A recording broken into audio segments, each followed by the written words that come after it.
দৰ্শকসকললৈ এটি অনুৰোধ শ্ৰদ্ধাৰ দৰ্শকসকলে যেন নাটক চলি থকা সময়ত নিজৰ নিজৰ মোবাইলসমূহ ছুইচ অফ অথবা সাইলেন্ট মোডত থয় আৰু ফটো উঠোৱাৰ সময়ত কোনেও ফ্ল্যাশ ব্যৱহাৰ নকৰে এয়া আমি আগবাঢ়ি যাওঁ আনুচলৈ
আজিলৈকে মই আপোনাক কোনো কথাই কোৱা নাই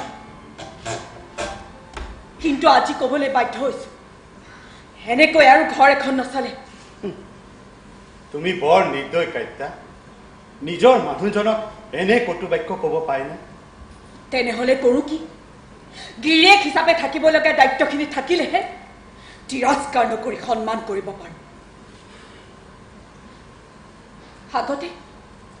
আগতে এই তলা বনোৱাৰ কামটোৰে ঘৰখন চলিছে এতিয়া সেই কামটো বন্ধ কৰি দিলে গোটেই দিনটো এই ঘড়ীটোতে লাগি থাকে মানুহটোক কিবা ঘড়ীৰ ভূতেই পালে সকলো কথা নিজৰ দৃষ্টিৰে চোৱা উচিত নহয় কাইতা হানুছে যদি সঁচাকৈ এই ঘড়ী বনোৱা কামটোত সফল হ'ব পাৰে তেন্তে চাবা দেশৰ বাবে এইটো হ'ব প্ৰথম ঘড়ী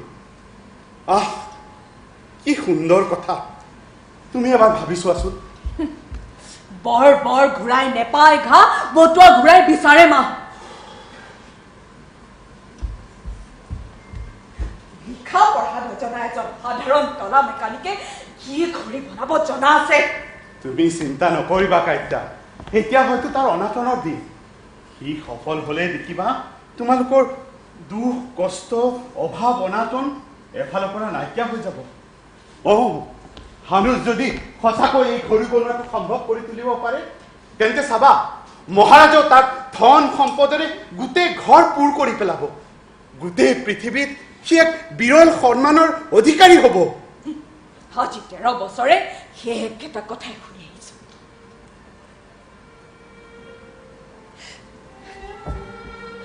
ঘৰখনত একো এটা নাথাকিলে ল'ৰা ছোৱালীৰ ভৰণ পোষণ দিওঁ কেনেকৈ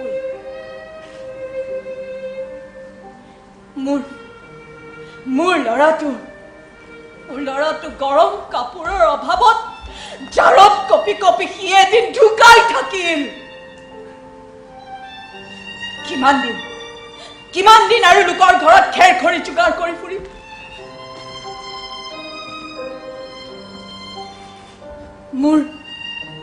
মোৰ এই ছোৱালীজনী ছমাহ পৰ্যন্ত বুকুচাতে বান্ধি ঘূৰি ফুৰিছিল মোৰ ফুল কুমলীয়া ল'ৰাটো অকালতে গুচি গ'ল এনেকৈ এটা এটাকৈ গুচি গ'লে এই ঘড়ীটোৰ সতে মই কৰিম কি অহ মা দেউতাই ঘড়ী বনাই আছে বনাই থাকিব দিয়াচোন তুমি মানা কৰিছা কিয় কি কৈছ তোৰ দেউতাৰ হাত ভৰি মই বান্ধি ৰাখিছো নেকি তেওঁ ঘড়ী নবনাই কি কৰি আছে এই কোহাত কৰি ললে অকল বৰ্তমানটোৱে সত্য নহয় কাইটা ভৱিষ্যতৰ ফালেও চকু দিব লাগে মহাপুৰুষসকলে কৈ গৈছে অতীতক পিঠিৰ ফালে আৰু ভৱিষ্যতক সদায় সন্মুখৰ ফালে ৰাখিবলৈ মহাপুৰুষসকলে ইয়াকো কৈছে যিয়ে অতীতৰ পৰা শিক্ষা লাভ কৰিব নোৱাৰে সি বৰ্তমানতো অন্ধ আৰু ভৱিষ্যতেও অন্ধ আপুনি কয় মই ভৱিষ্যতলৈ ঘূৰি চাব নালাগে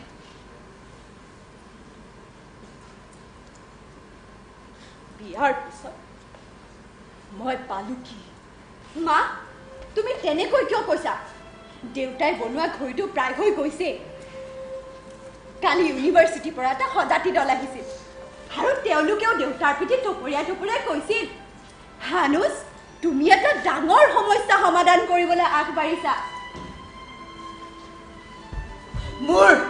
মোৰ শক্তি থকা হলে এই আপুনিয়া ঘড়ীটোৰ সমস্ত বয় বস্তু খিৰিকীৰে দলি মাৰি পেলাই দিলোহেঁতেন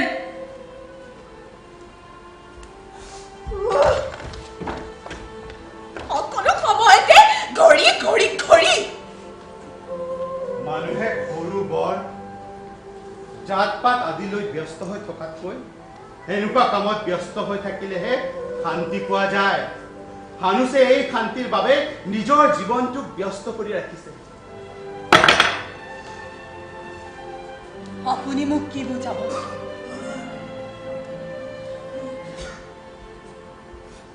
মানুহে জীৱনটো পাই কিবা এটা কৰাৰ বাবে তাৰে আধা আধি জীৱনটো গ'লেই এতিয়া কি বাকী থকা জীৱনটোৰে কথা কৰি কটাম নেকি টকা পইচা থকা সকলো মানুহ সুখী নহয় কাইটা এতিয়া চাবলৈ গ'লে তোমাতকৈ হানুছৰহে বেছি কষ্ট হৈছে কাৰণ সি জানে যে চাওঁতে 13টা বছৰ পাৰ হৈ গ'ল নিজৰ ঘৰখনকো ভালকৈ চোৱা চিতা কৰিব পৰা নাই আৰু কামটোৰো সমাধা কৰিব পৰা নাই কষ্টই পাইছে কামটো এৰি দিলে হ'ল তুমিতো জানাই এই কামটো সি কেইবাবাৰো এৰিছে কেইবাবাৰো সি মোৰ ওচৰত আহি কান্দি কান্দি কৈছিল ককাইদেউ মোৰ দ্বাৰা আৰু এই কামটো হৈ নুঠিব মোৰ দ্বাৰা আৰু একোকে কৰিব পৰা নহ'ব এই কামটো নকৰিলে কি পৃথিৱীৰ সমস্ত কাম বন্ধ হৈ যাব ইয়াৰ পৰা পাবই বাকী নিজৰ বাবে কিবা এটা পোৱাৰ আশাত সি কামটো কৰা নাই নহয় এইটো তাৰ এটা চখ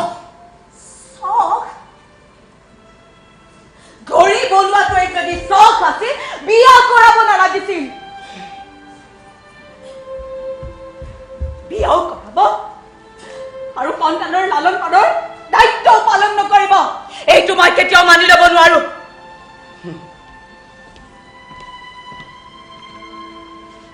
তুমি চাগে এটা কথা নাজানা কাইটা যিজন গিৰিয়েকে ঘৈণীয়েকৰ বিশ্বাস হাতৰ মুঠিত পাই থাকে সেইজন গিৰিয়েকে পৰম উৎসাহেৰে কামত আত্মনিয়োগ কৰিব পাৰে এইবোৰ মই বহুত শুনিলো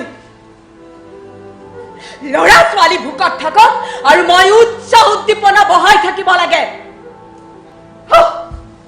এইবোৰ মোৰ দ্বাৰা নচলিব আপুনিতো জানেই মোৰ ঘৰখন কেনেকৈ চলিছে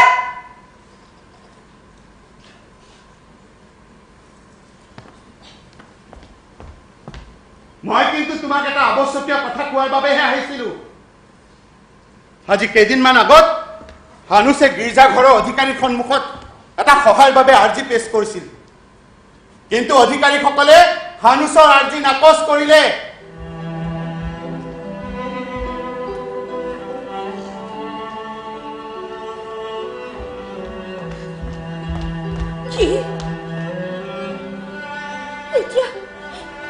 এতিয়া সেই সহায় কলৰ পৰা মুদা মৰিল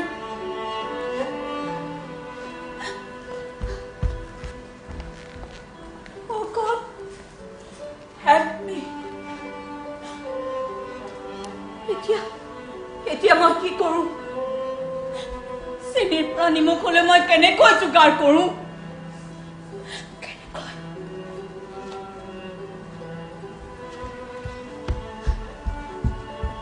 আপুনিয়ে নুবুজাই কিয় বাৰু? নিজেতো ধ্বংস হ'ব লগতে আমাকো ধ্বংস কৰিব এতিয়া। তেনেকৈ কিয় কৈছা মা? দেউতাৰ কামটো প্ৰায় হৈ গৈছেই দেখোন। কালি গণিত অধ্যাপকজনেও তাকেই কৈছে, এদিন ঘড়ীটো তৈয়াৰ হৈ ওলাবই। ঘড়ী হোৱা পৰলৈকে আমি এই সংসাৰৰ পৰা বিদায় ল'ব লাগিব। এতিয়াৰ পৰা মই কাম কৰিম নহয় মা, এতিয়াতো মই ডাঙৰ হৈছো। ডাঙৰ কথাটো হ'ল লিভাৰটো দিনে দিনে অহা যোৱা কৰি আছে। মই এতিয়া ইয়াত প্ৰতিবন্ধক লগাই দিছো নহয়। কাইটা কাইটা এইবাৰ যদি নহয় নহয় আৰু কেতিয়া নহয়, মই এতিয়া তাৰ নাৰী ভালকৈ ধৰিব পাৰিছো, বুজিলা? আৰে ককাইদেউ আপুনি কেতিয়া আহিল? মই প্ৰথমতে ধৰিবই পৰা নাছিল নহয়। কথাটো জানো মগজুত কিয় খেলা নাছিল? আচলতে দুখটো আছিল ইস্পাতৰ, ইয়াৰ বাবে প্ৰয়োজন আছিল নৰম পাতল ধাতুৰে। আকৌ নতুনকৈ কামানি বনাবলগীয়া হ'ল। আমাৰ কমাৰ ভাইজনে এই মাত্ৰ বনাই দিছে। 4 ভাগৰ 3 ভাগ লোহা আৰু 4 ভাগৰ 1 ভাগ পিতল দিয়া কথাটো হঠাৎ মনলৈ আহিল। মই ভাবিলো স্প্ৰিং যদি সৰু আৰু পাতল হয় তেতিয়া এই তলৰ ওজনটোত ভাৰ নপৰিব আৰু ধুনীয়াকৈ ধৰি ৰাখিব, আৰু যদি স্প্ৰিং চলি থাকে তেতিয়া বৃত্তৰ দাঁতবোৰত সময়মতে খাচ খাই পৰিব। আৰু আমাকতো সেইটোৱে লাগে, চক্ৰবোৰ ঘূৰি থাকক, হয় নাই? আপুনি ইয়াৰ পৰা বস্তু এটা দেখুৱাব। এতিয়া ককাইদেউ আপুনিও আহক। ককাইদেউ আহকচোন।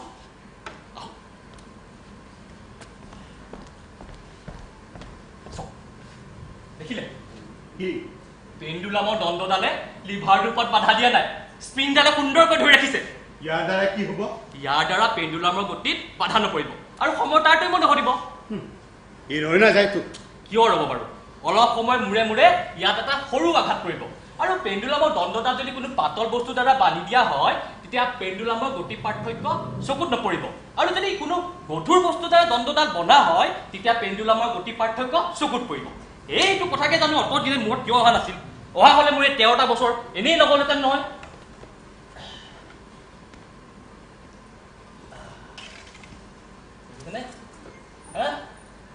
চলিছে, চলিব আৰম্ভ কৰিছে। এই চোৱা এনেকেতো 20 বাৰ মান চলিছে, মাজে মাজে চোৱা আকৌ বন্ধ হৈ গ'ল নহয়। মা দেখিছা, ঘড়ীটো চলিবলৈ আৰম্ভ কৰিছে। তুমি এনেই মিছা মিছি দেউতাৰ ওপৰত খং কৰি থাকা। দেউতা, তুমি যে কৈছিলা ঘড়ীটো হৈ উঠাৰ পিছত যেতিয়া কোনো মিনাৰ প্ৰতিষ্ঠিত হৈ যাব আৰু তাত থকা খিৰিকীবোৰ খোল খাই যাব আৰু সেইফালৰ পৰা বগা মুৰ্গীবোৰ পাখি মেলি উৰি আহিব। মনত আছে তোমাৰ যেতিয়া 5 বছৰ আছিল তেতিয়া মই তোমাৰ সাধুটো কৈছিলো নহয় জানো? তেতিয়া মই যৌৱনৰ আকৌ বন্ধ হৈ গ'ল। বোধ হয় ভাৰ বেছি হৈছে। কি হ'ব পাৰে বাৰু? চকাটোৰ ভিতৰতে কিবা এটা কৰিব নোৱাৰি নেকি? চকাটো কাটি যদি তাত দাঁত বনোৱা হয়। মোৰ মনত অন্য কথা এটা খেলাইছে। কি দেউতা? পেণ্ডুলামত চকাটো তাৰ এডালে বান্ধিলে ভাল হ'ব নেকি? হা, এই তাতে বক্সতে আছে, চোন তাৰ এডাল চোৱা, দেখিছা? এই ডালে দিয়া। তুমি ইয়াত নতুন নতুন চকা বনোৱাত লাগি আছা, কিন্তু ইয়াৰ বাবে টকা আহিব ক'ৰ পৰা? ইফালে গীৰ্জাঘৰৰ পৰা সহায় অহা বন্ধ হৈছে।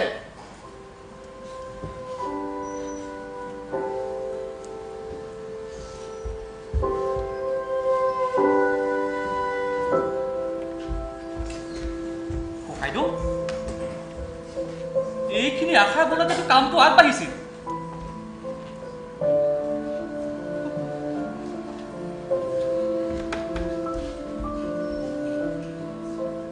এতিয়া মই কি কৰাটো বিচাৰি পাৰো আপুনি? তুমি এই ঘড়ীটো বনোৱা এৰি দিয়া, কাৰণ তুমি নিজকে ঘড়ীৰ ডাক্তাৰ নতুবা বিশেষজ্ঞ বুলি ভাবিবলৈ আৰম্ভ কৰিছা। মনত ৰাখিবা হানুচ, এই তলা বনোৱাটোৱে হৈছে তোমাৰ একমাত্ৰ আচল পেচা। ইয়াতকৈ কমো নহয় আৰু বেছিও নহয়। আপুনি কি ক'ব বিচাৰিছে মই একো বুজি পোৱা নাই। এই 13টা বছৰৰ কঠোৰ শ্ৰম অথলৈ যাবলৈ দি কামটো কিবা বন্ধ কৰি দিব লাগে? এৰা, তুমি তোমাৰ জীৱনৰ মূল্যৱান 13টা বছৰ ইয়াৰ সতে লাগি লাগি অনাহকতে শেষ কৰি পেলালা। সেইকাৰণে কৈছোঁ সময় থাকোঁতে উভতি আহা। তোমাৰ দ্বাৰাই আৰু সেইটো হৈ নুঠে। ককাইদেউ, মই নিজকে ঘড়ী বিশেষজ্ঞ বুলি ভবা নাই। ঘড়ীটো কেনেকৈ তৈয়াৰ হয় তাৰ কথাই মই চিন্তা কৰিছোঁ। অন্য কোনো কথাই মোৰ মনত থিতাপি লোৱা নাই। আৰু আপুনি মোক আগৰ পৰা প্ৰেৰণা দি আহিছে, উৎসাহ দি আহিছে। তেনেস্থলত আপুনি এইবোৰ কি কথা কৈছে ককাইদেউ? সঁচা কথা। মই বিচাৰিছোঁ তুমি তোমাৰ নিজলৈ পথলৈ উভতি আহা। হানুচ, তোমাৰ বয়সেই বা কিমান? মোতকৈ তুমি 5 বছৰৰ সৰু। এই চহৰখনত মোৰ এটা প্ৰতিপত্তি আছে। তুমি যদি বিচৰা তেন্তে মই চাৰিআলিৰ চকটোতে তোমাৰ বাবে দোকান এখন খুলি দিম। আৰু যদি তলা বনোৱা ইচ্ছা নকৰা তেন্তে মই গীৰ্জাঘৰতে চাকৰি এটা ঠিক কৰি দিম তোমাক। ককাইদেউ, ক'ৰবাৰ পৰা কিবা সাহায্য ব্যৱস্থা কৰিব নোৱাৰিনে বাৰু? আপুনিয়ে ভাবকচোন বাৰু, ইমান কষ্ট কৰাৰ পিছত কেনেকৈনো কামটো এৰি দিওঁ? ব্ৰাদাৰ, প্ৰথমে তুমি তোমাৰ দয়নীয় স্থিতিৰ কথা চিন্তা কৰা। কাইটা সময়তকৈ আগত বুঢ়ী হ'ব ওলাইছে। এতিয়া সমস্ত ঘৰখনৰ দায়িত্ব কেৱল কাইটাৰ ওপৰতে পৰিছে। ইয়াৰ সৈতে লাগি লাগি তুমি তোমাৰ নিজৰ পুত্ৰ সন্তানটিকো হেৰুৱাইছা। তোমাক কোনো সহায় কৰিব নিবিচাৰে আৰু সহায় অবিহনে তুমি কামটোত হাত দিব নোৱাৰা অৱস্থা। ইফালে তোমাৰ তলাৰ চাহিদাও নাইকিয়া হৈ গৈছে, কাৰণ বজাৰত এতিয়া বহু তলা বেপাৰীয়ে নিজৰ স্থিতি সুদৃঢ় কৰি তুলিছে। আপোনাৰ কথা বতৰাবোৰ সলনি হোৱাৰ কাৰণটো নুবুজিলোঁ দাদা। হয়তো গীৰ্জাৰ বিষয়াসকলে সাহায্যটো বন্ধ কৰি দিয়াৰ বাবে। আগতেতো এবাৰ বন্ধ কৰিছিল, তেতিয়াতো আপুনি কামটো বন্ধ কৰিবলৈ কোৱা নাছিল। তেতিয়া তোমাৰ ঘৰত ভোক নাছিল হানুচ। এতিয়া এই ভোকৰ জুইকুৰাই সমস্ত ঘৰখনক পুৰি নিষেধ কৰাৰ সময় সমাগত। আপুনি চিন্তা কৰিব নালাগে দিয়ক। মই আজিয়ে কেইটামান তলা বিক্ৰী কৰি দিম। আৰু যদি বিক্ৰীয়ে কৰিব নোৱাৰো ঘৰলৈকে বুদ্ধি নাই। সঁচা কথা, সঁচা কথা। ক'ৰবাৰ পৰা কিবা এটা সাহায্য ব্যৱস্থা কৰিব নোৱাৰিম। মাছ ভাততেনো কেনেকৈ এৰিব ককাইদেউ? আজি তলা বিক্ৰী কৰিবা সেইটো বুজিলো, কিন্তু কাইলৈ কি কৰিবা তুমি? হানুচ, এইটো নিত্য প্ৰয়োজনীয় মৌলিক সমস্যা। ককাইদেউ, কাইটা আৰু ঘৰখনৰ প্ৰতি থকা দায়িত্ব মই পাহৰি যোৱা নাই। আৰু এইটো পাহৰিব লগা কথাও নহয় ককাইদেউ। তোমাৰ মনত অনবৰতে ঘড়ীৰ প্ৰতিক্ৰিয়া। তাৰ প্ৰতিক্ৰিয়া নাইকিয়া হলেহে তুমি ঘৰখনৰ ফালে চাব পাৰিবা, ঘৰৰ কথা চিন্তা কৰিব পাৰিবা। আপোনাৰ অনুভূতি পালে এবাৰ ঘড়ীটো চকাটো চাইব পাৰোনে? God! যদি সি কামত অহা যেন লাগে তেতিয়াতো ভালেই, নহ'লে আপোনাৰ সন্মুখতে এই ঘড়ী হাত উঠিখিনি ভাঙি খেতি বাহিৰে দলিয়াই পেলাম। দাদা কৈ দিছোঁ। এৰা, এই পৃথিৱীত যেতিয়া ঘড়ী নাছিল তেতিয়া এই পৃথিৱীখন এতিয়াৰ দৰে চলি থকা নাছিল। তোমাৰ ঘড়ীটো হৈ উঠিলেহে পৃথিৱীৰ সকলো কাম কাজবোৰ সুচাৰুৰূপে পৰিচালিত হ'ব নেকি? হা, তোমাৰ ঘড়ীটো বাজি উঠিলেহে পৃথিৱীৰ মানুহবোৰ সাৰ পাই উঠিব, কাৰণ পৃথিৱীখনটো এতিয়া শুয়ে আছে, নহয় জানো? কৰক, যিমান পাৰে ঠাট্টা কৰক ককাইদেউ, মোৰ কোনো আপত্তি নাই। মোকো কৰক, মোৰ কামকো কৰক। তোমাৰ কামক মই ঠাট্টা কৰা নাই হানুচ, কেৱল মানুহৰ দুৰ্বলতাৰ কথাকে দোহাৰিব খুজিছো। মানুহে নিজৰ কামক বা কলাক মহত্ব প্ৰদান কৰে, কিন্তু ক'ত গ'ল সেই ৰোমৰ প্ৰাচীন মহলবোৰৰ প্ৰাচুৰ্য? সেইবোৰ সাজি তেওঁলোকে ভাবিছিল তেওঁলোকে পৃথিৱীখনকে সলনি কৰি পেলালে। আপোনাক কোনে ক'লে যে মই ঘড়ীটো বনাই পৃথিৱীখন সলনি কৰি পেলাম বুলি? আপুনি বহুত ভাবি চিন্তি কথাবোৰ কয়। আপোনাৰ সদায় কথা পাতিবলৈতো মোৰ ভয়েই লাগে। হানুচ, তুমি তোমাৰ বৰ্তমান স্থিতিৰ কথা চিন্তা কৰি এই কামটো সামূহিকভাৱে এৰি দিবই লাগিব। তেতিয়াহে তোমাৰ আৰু তোমাৰ পৰিয়ালৰ শান্তি উভতি আহিব।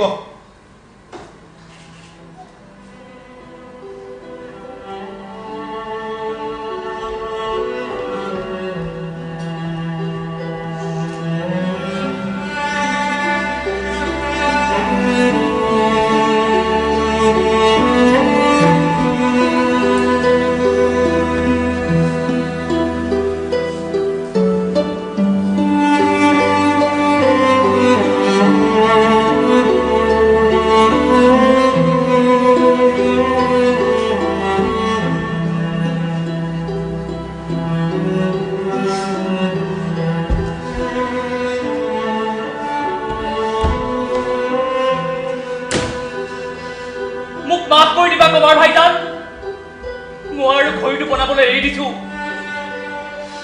তোমাৰ কথা আৰু মই ৰাখিব নোৱাৰিলো কামাৰ ভাইজান এই বুঢ়া কুমাৰটোৱে তোমাক ওচৰতে তোমাৰ মূৰটো খালে তেখেতে লোহা লগ কৰা কাম কৰিলে তেখেতৰ মনটো কিন্তু লোহাৰ নহয় কাইতিয়া তুমি জানানে মই যেতিয়া সৰু আছিলো তেতিয়াই মই তেখেতৰ দোকানলৈ গৈ কিবা কিবি বনাবলৈ লাগি থাকো আৰু তেতিয়াই মোক তেখেতে কৈছিল অনুজ তুমি এদিন নহয় এদিন ডাঙৰ বস্তু এটা বনাই পেলাবা আৰু যেতিয়া মই তাক ঘড়ী বনোৱা কথাটো ক'লো তেখেতে বৰ ভাল পালে মোক ক'লে তুমি ঘড়ী বনাই থাকা আৰু লোহাৰ প্ৰয়োজনীয় যিখিনি সামগ্ৰী লাগে মই তোমাক দিম মোৰ বৰ ভাল লাগিল জানা কাইতিয়া বৰ ভাল লাগিল তাৰ পৰা কিবা জানো লাভ হৈছে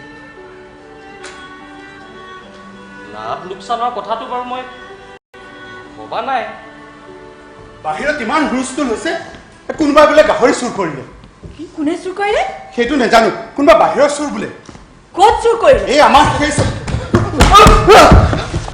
কোন কোন তুমি কিছু সময়ৰ বাবে মই আপোনালোকৰ ইয়াতে আশ্ৰয় ল'ব পাৰিমনে আশ্ৰয় কিয় লাগে তোমাক ক'ৰবাত কিবা অপৰাধ কৰি আছে নেকি নাই নাই মই একো অপৰাধ কৰা নাই কিন্তু সেই অধিকাৰীজনে মোক খেদি ফুৰিছে গাহৰিটো মানে তুমিয়ে চুৰ কৰিছিলা নহয় নহয় মোৰ নাম জেকব মই কাম বিচাৰিয়ে আহিছো কাম বিচাৰি আহিছা সেইটো বুজিলো কিন্তু তুমি ভয় খাইছা কেলে মই অধিকাৰীজনৰ ঘৰৰ পৰা গাহৰি চুৰ কৰি লৈ গৈছিলো আচল কথা এতিয়াহে ওলাল কেতিয়া চুৰ কৰিছিলা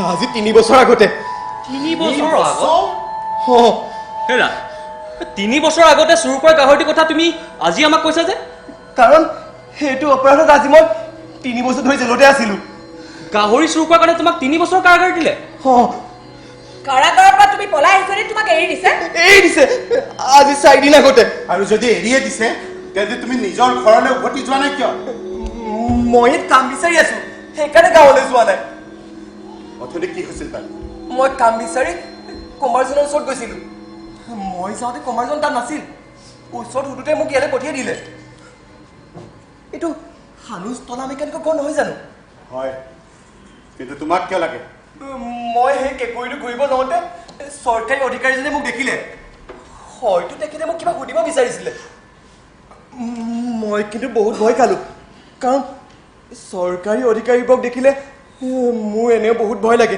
কাৰণ 3 বছৰ ধৰি জেল খোৱা হোৱাত মই এতিয়ালৈকে পাহৰাই নাই সেইকাৰণে ইয়ালৈ পলাই গুচি আহিলো গাঁৱত কি কৰিছিলা গাঁৱত মই এজন কমাৰৰ লগত কাম কৰিছিলো খুৰাত খৰম লগোৱা তাতে ঘোঁৰা গাড়ী মেৰামতি কৰিছিলো হেৰা লোহাৰ চকা বনাইছিলা নিশ্চয় ঘোঁৰা গাড়ীৰ বাবে বনাইছিলো কি ধাতুৰে বনাইছিলা লোহাত কিছু পৰিমাণৰ পিতল মিহলাই অকল লোহাৰে নবনালা কিয় অকল লোহাৰে বনালে বহুত ভাৰী হয় আৰু মিলি নাযায় সেইকাৰণে আৰু অকল পিতলৰে বনালে সোনকালে ভাঙে হয় নাই আচলতে চোৱা আচলতে চক্ৰবোৰ এনেকুৱা হ'ব লাগে যিবোৰে ভাৰ বহন কৰিব পাৰে পিছলি যাব পাৰে আৰু সি সোনকালে ভঙাৰ পৰা বিৰত থাকে বুজিলা এইটো কি বনাইছে এইটো তোমাৰ সেইটো ঘড়ী ঘড়ী মানে সেইটো সময়ৰ সংকেত দিয়ে আৰু সেইটো তেওঁ বনাইছে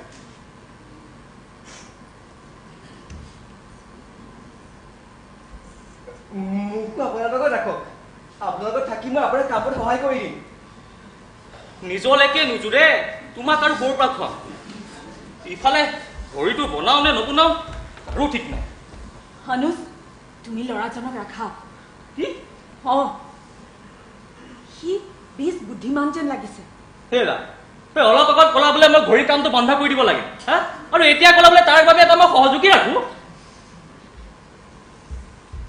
গাঁৱত তুমি কমাৰৰ লগত কাম কৰিছিলা তলা বনাব জানা তলা নাই নাজানো মই গাঁৱত ঘোঁৰা গাড়ীহে কাম কৰিছিলো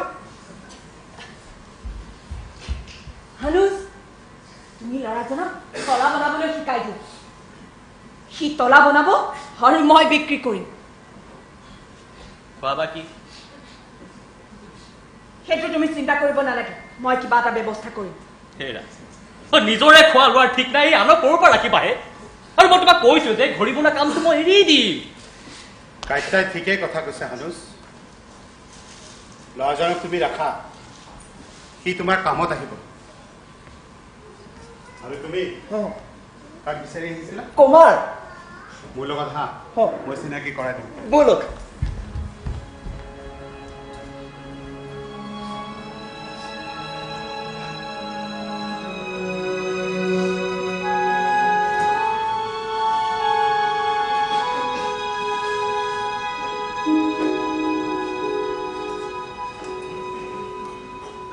হানুজ,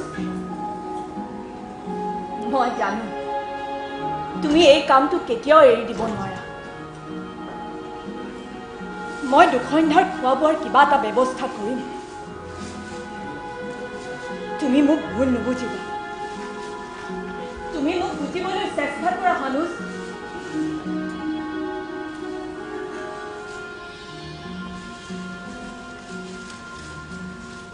এই তলা বনোৱা কাম,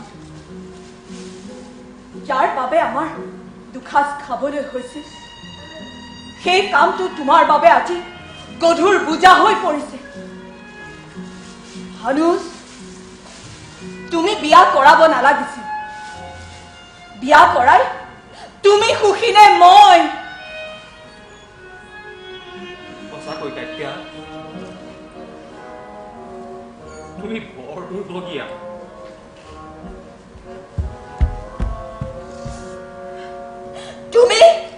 তুমি বৰ স্বাৰ্থপৰ। তুমি তোমাৰ কামক লৈ ব্যস্ত হৈ থাকা। কাইতিয়াই মোক কি কথা কৈছা? মইনো নিজৰ কাৰণে কি কৰিছো কোৱা? একো এটাইতো কৰা নাই। এইটো স্বাৰ্থ নহয় কি? তুমি পইচাৰ বাবেই কৰিছা বা জখৰ বাবেই কৰিছা, কিন্তু পৰিয়ালটো? কাইতিয়া, এইবোৰ কথা কৈ মোৰ আত্মবিশ্বাস কিয় নাইকিয়া কৰিব খুজিছা তুমি?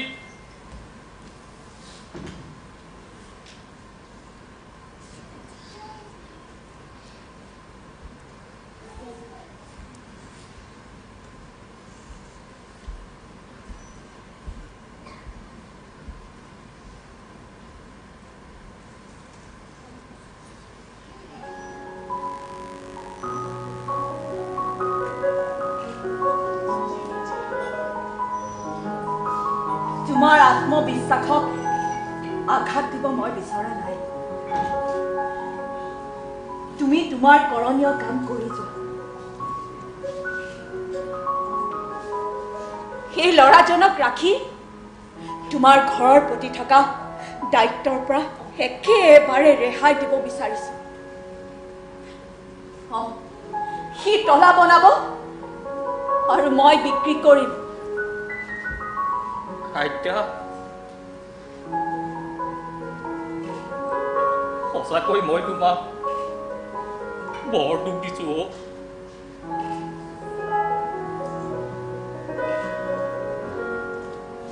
এতিয়া তুমি স্বাধীন।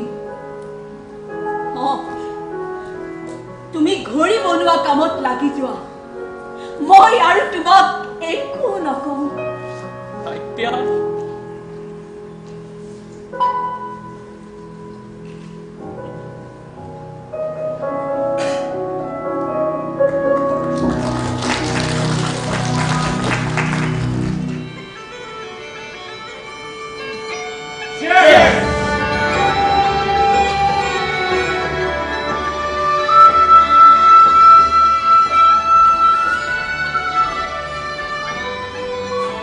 মই ভাবিছো খৰিটো নগৰপালিকাৰ মুখ্যদ্বাৰৰ ওপৰত থকা সেই খিৰিকীখনত লগোৱাটো উচিত হ'ব। আৰু তাত যদি খৰিটো লগাওঁ, তেতিয়াহ'লে দূৰৰ পৰা সকলোৱে সহজে দেখিব। কিন্তু তাত জুৰিব জানো? শুনিছোঁ তাৰ মেচিনবোৰ হেনো বৰ ডাঙৰ ডাঙৰ। ঘড়ীটো খিৰিকীখনত খাপ খাই যাব। বাকী মেচিনবোৰ আমি পিছফালে ঠিক কৰাই দিম। প্ৰথমতে সময় আহকচোন। ৰজা বাহাদুৰে প্ৰথমে সন্মতিটো জনাও। সন্মতি পোৱাটো হ'বই, সেইটো বৰ বিশেষ চিন্তা কৰিবলগীয়া বিষয় নহয়। একো ক'ব নোৱাৰি ডাঙৰ মানুহৰ কথা। আৰু আজিকালিতো ৰজা বাহাদুৰে মুখ্য পাদৰীৰ কথা মতেই উঠা বহা কৰে। হয়হে, আজিকালি ৰজা বাহাদুৰ কিবা তেওঁলোকৰ হাতৰ পুতলা সদৃশ হৈ পৰিছে। তাকেইতো মই শুনিছো কালি ৰাতি হেনো ৪-৫জন সামন্ত প্ৰভু ৰাজধানীলৈ আহিছে আৰু ৰজা বাহাদুৰক লগ নকৰাকৈ গীৰ্জালৈ গৈছে। ৰাতিপুৱাই তাৰ পৰা গুচি গৈছে। ইয়াৰ পৰাই অনুমান কৰিব পাৰি সিহঁতৰ ভিতৰুৱা মিতিৰালিৰ কথা। অৱস্থা বেয়াৰ ফালে গৈ আছে। কোন সময়ত কি ঘটে কোনো ঠিক নাই। সেইকাৰণেতো কৈছো ঘড়ীটো এই খিৰিকীখনত লগাইহে ৰজা বাহাদুৰক ইয়ালৈ আগৰ সম্ভাষণৰ বাবে অনাটো উচিত হ'ব। আৰু তেতিয়া দৰবাৰত সন্মানৰ অধিকাৰী আমি হ'ম। নহয়, মই ভাবিছোঁ ৰজা বাহাদুৰ অহাৰ দিনা আমাৰ নগৰপালিকাৰ সমূহ কৰ্মচাৰী গাঁৱৰ কলা কুশলীক সন্মানৰ বাবে ইয়াত মতা হওক। তেতিয়া ৰজা বাহাদুৰেও ভাল পাব আৰু সামন্ত বাবুসকলেও আমাৰ শক্তিৰ পৰিচয় পাব। আৰু যদি ওলোটা প্ৰতিক্ৰিয়া হয়, তোমালোকে শুনিছানে? হানুচৰ ঘড়ীটো হেনো গীৰ্জাত লগোৱা হ'ব। কি তোমাক কোনে ক'লে? মই এইমাত্ৰ হানুচৰ ককায়েকক লগ পাইছোঁ। এইটোতো বৰ বেয়া কথা হ'ল। আমাৰ সকলো জল্পনা কল্পনা চব পানী হৈ যাব একেবাৰে। সেইটো কেনেকৈ হ'ব? হানুচে মোক নিজেই কৈছে যে ঘড়ীটো নগৰপালিকাক ব্যৱহাৰ কৰিবলৈ দিব। বছৰ বছৰ ধৰি বিত্তীয় সাহায্য দিব নগৰপালিকাই আৰু তাৰ অধিকাৰ ল'ব গীৰ্জাই। এইটো কেতিয়াও হ'ব নোৱাৰে। হানুচৰ প্ৰয়োজনৰ সময়ত এই গৰাকীবোৰ ক'ত পৰিছিল? ক'ত আছিল গীৰ্জাৰ মুখ্য অধিকাৰী? এই বিষয়ে হানুচৰ লগত কোনো লিখিত চুক্তি হোৱা নাই নিশ্চয়। ইয়াত চুক্তিৰ কি কথা আছে? টকা যিয়ে খৰচ কৰে বস্তু নিশ্চয় তাৰেই হয়। হ'লেও ৰাজ্যৰ সকলো সম্পদৰ ওপৰত প্ৰথম অধিকাৰ হ'ল ৰজা বাহাদুৰৰ। আচলতে ঘড়ীৰ মূল গৰাকী হ'ল যিয়ে ঘড়ী তৈয়াৰ কৰি উলিয়াইছে।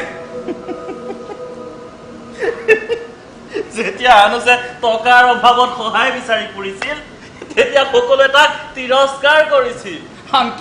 আনকি হানুচে যে ঘড়ীটো সাজি উলিয়াব পাৰিব সেই সম্পৰ্কেও কাৰো একো ধাৰণা নাছিল। আৰু অৱশেষত অবিশ্বাস্যভাৱে হানুচে সেই কামটো সমাধা কৰিলে। তাৰপিছত আমি কি কৰিছোঁ?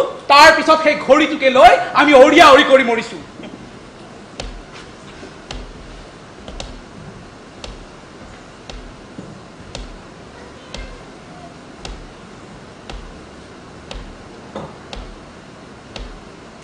এটা কাম কৰা, ঘড়ীটো আমি গীৰ্জাতে লগাবলৈ দিওঁ। আৰে এইটো আমাৰ নগৰপালিকাৰ তৰফৰ পৰা দান কৰা বুলি ক'ম। আৰু হানুচক আমাৰ বাবে এটা নতুন ঘড়ী বনাবলৈ অনুৰোধ কৰোঁ। যিটো নিজৰেই নহয় সেইটো আকৌ আনক কেনেকৈ দান দিবা? এটা ঘড়ী বনাবলৈ 17 বছৰ লাগিল, আৰু এটা বনাবলৈ কিমান বছৰ লাগিব বুলি ভাবিছা? শুনা, পাদুৰীসকলে যদি ঘড়ীটো গীৰ্জাত লগাবলৈ দাবী কৰে আমি একেমুখে সেইটো ৰজাৰ মহলত লগাব লাগে বুলি কওঁ। তাৰ পৰা কি লাভ হ'ব? আৰে তেতিয়াওতো ঘড়ীটো আমাৰ হাতৰ পৰা ওলাই যাব। অৱশ্যে এটা কাম কৰিব পাৰি। হানুচক আমাৰ ফলীয়া কৰি লৈ কেইজনমান ভাল কৰ্মচাৰীৰ লগত ৰাখি এটা ঘড়ী বনোৱা ফেক্টৰী কৰি দিওঁ। এই ঘড়ীবোৰ আমি বিক্ৰী কৰি দিম। চোৱা, আমি ব্যৱসায়ী মানুহ, আমাৰ প্ৰধান উদ্দেশ্য হৈছে লাভ। আমি হানুচক কম, তুমি যি ঘড়ী বনাবা তাৰ সম্পূৰ্ণ খৰচ আমাৰ, আৰু লাভৰ আধা তোমাৰ আধা নগৰপালিকাৰ। তুমি পাহৰি গৈছা কিয় যে হানুচ এজন পাদুৰীৰ ভায়েক? হানুচে সেই পথেই ল'ব যি পথ ল'বলৈ ককায়েকে ক'ব, আৰু হানুচক তেওঁ যথেষ্ট সহায় কৰি থৈছে। হানুচ এজন কাৰিকৰ, সি পাদুৰীৰ ভায়েক নে ককায়েক সেইটো তাৰ পৰিচয় নহয়। তাৰ প্ৰকৃত পৰিচয় হৈছে কামত। গতিকে সি আমাৰ ফলীয়া হ'বই। সেইবুলি বৰ বেছি দিনলৈ তুমি তাক নিজৰ লগত ৰাখি থ'ব নোৱাৰিবা। কিয়? কাৰণ সি অতি দুৰ্বল মনা। তাক ককায়েকে যি কয় সি সেইটোকে কৰিব, আৰু ৰজা বাহাদুৰে যদি কিবা কয় সিটো সেইটোকো মানি ল'ব। তোমাৰ ধাৰণা ভুল। সি দুৰ্বল মনা হোৱা হ'লে 17 বছৰ ঘড়ীৰ কাৰণে নালাগিলেহেঁতেন। তাৰ সমস্ত যৌৱন ঘড়ীটোৰ কাৰণে উৎসৰ্গা কৰিছে। সি দুৰ্বল নহয়, সি শিলৰ দৰে কঠিন। তেতিয়াহ'লে হানুচৰ লগত এতিয়াৰ পৰাই আলাপ আলোচনা কৰা হওক। মই ইতিমধ্যে তেখেতক মাতি আহিছোঁ। ৱাও, তুমি বৰ বুদ্ধিমানহে। সেইকাৰণেতো কওঁ, মোক নুসুধাকৈ কোনো কামতে আগ নাবাঢ়িব।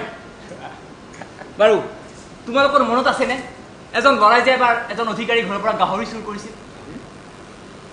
আছে। নিজৰ জীৱন বিপন্ন কৰি হানুচে আজি পৰ্যন্ত সেই ল'ৰাজনক তাৰ লগত ৰাখিছে। চোৱা, ভিতৰৰ পৰা সকলো মানুহ দুৰ্বল নহয়। যাক আমি দুৰ্বল বুলি ভাবোঁ সেই উচিত সময়ত শিলৰ দৰে কঠিন হৈ বিপদৰ সৈতে যুঁজ দিব পাৰে। আজিকালি সকলোবোৰ বেপাৰীয়ে নিজকে বেছ বুদ্ধিমান বুলি ভাবিবলৈ আৰম্ভ কৰিছে। তোমালোকে দেখোন কোৱা যে ব্যৱসায় কেৱল দূৰদৃষ্টি সম্পন্ন হোৱা উচিত, আৰু মইতো 2-3 বছৰৰ কথা আগতেই চিন্তা কৰি থওঁ।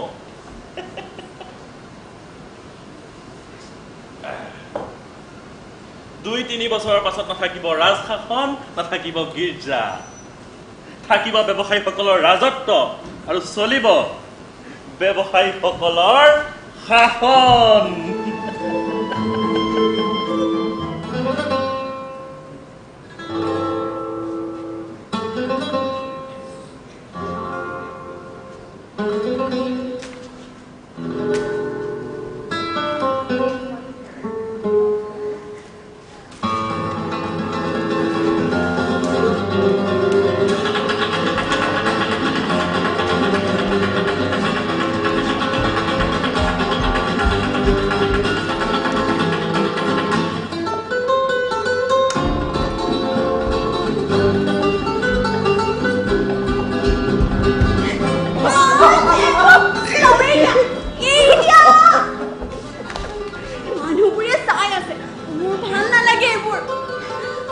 আহিব এতিয়া চৰি দিয়াচোন সেইদিনা দৰে আকৌ গালি খাব লাগিব আহা আজি মায়ে একো নকয় আজি যিমানে ভুল নকৰা লাগিলে মায়ে সকলো কথা মাফ কৰি দিব বুজিলা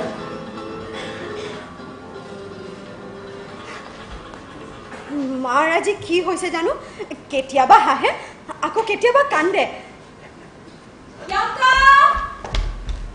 তুমি নাহা নেকি মায়ে যাব মানা কৰিছে কৈছে ঘৰত হেনো অতিথি আহিব হ'ব দিয়া আমি ঘূৰি আহি মাক সহায় কৰি দিম আহা বুজিলো কিয় নাহা পিছফালে কোন হেজন বিশ্বাস কৰা মায়ে সঁচাকৈ যাব মানা কৰিছে যাব দিলে যাম বাৰু পিছে হ'ব দিয়া তুমি মোৰ পিছফালৰ পৰা জুমি চাবলৈ কি দৰকাৰ আছিল ঠিক আছে তেন্তে মই যাওঁ আকৌ খং কৰিছা কিয় ভুলো কৰিবা আকৌ খং কৰিও দেখুৱাবা কি ইমান ডাঙৰ হলাহি আকৌ সৰু ল'ৰাৰ দৰে খং কৰাতে আছা জেকব ঘড়ী বুধ ওলমিল তুমিও চাগে এইটো পুৰস্কাৰৰ অংশীদাৰ হবা নহয় মই কি জানো এইফালেও পুৰস্কাৰৰ আশা পালি আছে তুমি কৰিছাই দেউতাই কৈছে হাতুৰিটো আনিব আনি দিছা ৰেঞ্চ পাত আনিব আনি দিছা তাতে কিবা ঘড়ীটো বনোৱা হ'ল নেকি তুমি মোক কি বুলি ভাবিছা মই ঘড়ীৰ এটা অংশ কথা ভালকে জানো জেকব ঘড়ীটো বাজিলে সঁচাকৈ পাখি মেলি মুৰ্গীবোৰে উৰিব এৰা সদায় এনেদৰে ঘড়ীটো চলি থাকিবনে নহ'লে কি আৰু সেই ঘড়ীটোৰ দ্বাৰা নগৰৰ সমস্ত কামবোৰৰ সময় নিৰূপণ কৰিব ৰাতিপুৱা যেতিয়া ঘড়ীটো বাজিব তেতিয়া নগৰৰ মুখ্য দুৱাৰখন খোল খাব ঘড়ীৰ শব্দ শুনা লগে লগে মানুহবোৰে নিজৰ নিজৰ কামত যাব আৰু যেতিয়া সন্ধিয়াৰ পৰা ঘড়ীটোৱে সংকেত দিব তেতিয়া এই জেকবে ইয়ানকা অহালৈ অপেক্ষা কৰিব আৰু জেকবে তাত ৰৈ ৰৈ ভাগৰি পৰিব আৰু ঘড়ীটোৱে যেতিয়া এটা এটাকৈ সংকেত দিব ইয়ানকা অহাৰ মূৰৰ চুলি চিঙি আশীৰ্বাদ কৰিছো যুগ যুগ ধৰি জীয়াই থকা হানুচ বাহ কি সুন্দৰ আৱিষ্কাৰ তুমি আমাৰ গোটেই নগৰখন ধন্য কৰিলা হানুচ বোলো ধন্যবাদ আৰে জেকব তুমি ইয়াত যে মই মানে ঘড়ীটোৰ বাবে যিবোৰ আৱশ্যকীয় সা সৰঞ্জাম মোৰ বাকচটো আছে বাকচটো নিবলৈ আহিছিলো ভাবিলো সেইটো ঘড়ীটো ওচৰত থলে ভাল হয় নেকি আমাৰ কোনোবা এজন তাত থকাটো দৰকাৰ তুমি জানা নে নাজানা জানো এতিয়াই লৈ যোৱা মই এতিয়াই লৈ যাওঁ চাওঁ ৰবা যোৱা ঠিক আছে